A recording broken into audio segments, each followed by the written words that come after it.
मैं बनाऊछु hair growth पाई तेल देखंतु मु कौन कौन नहीं एठी होची किछि मंदार फूल नहीं जाइछु एठी भुसुंगा पत्र किछि एलोवेरा को हमें एपरि काटी देइछु ये अळा आउ ये हला कला जीरा आ ये होची मेथी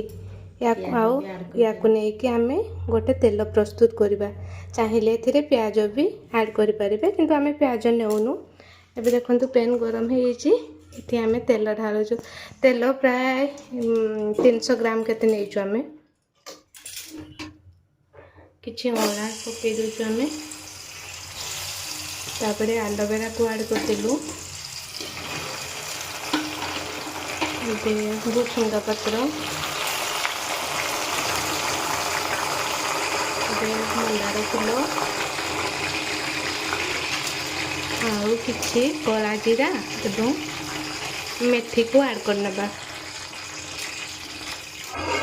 एपरी भाव में हम तेल को टिके घाटी ना पूरा मेल्ट हो गलानी तेल देखंतु एबे आमे सब जिनस गुड़ा पकई देबा ता सहित ऐड करनेबा एबे हाई फ्लेम रे आमे किछि समय पर ताको घाटी नबा भलो भाव में मिक्स करि नबा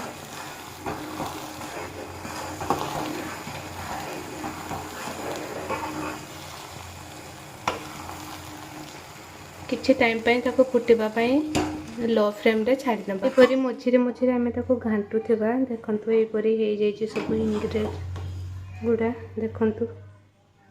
एपरी कलर आसी जाउ छि तथापि हमें ताको मछिरे मछिरे घांटू थेबा फ्लेम को सिम करके किछि टाइम फुटिबा पई छाडी देबा देखंतु एबे हमरो प्रस्तुत हे जाई छि हेयर ऑयल 300 गुडार केमती सामग्री मानकर तांकर पूरा कलर चेंज हो जाइए एबे आमे ताको गोटे जगह को छाणी नेबा ठंडा हैला परे गोटे बाउल को प्रथमे छाणी नेबा तापरे ठंडा हैला परे आमे ताको गोटे डब्बा रे रखि नेबा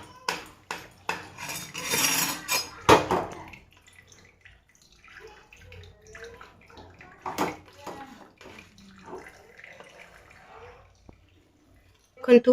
हमर एबे तेल रेडी हो जाइए हेयर रे लगेबा पई किछि टाइम पे हमें ताको ठंडा करबा पई छाडी देइछु तापरे कोनोसी पात्र रे भरी नेबे।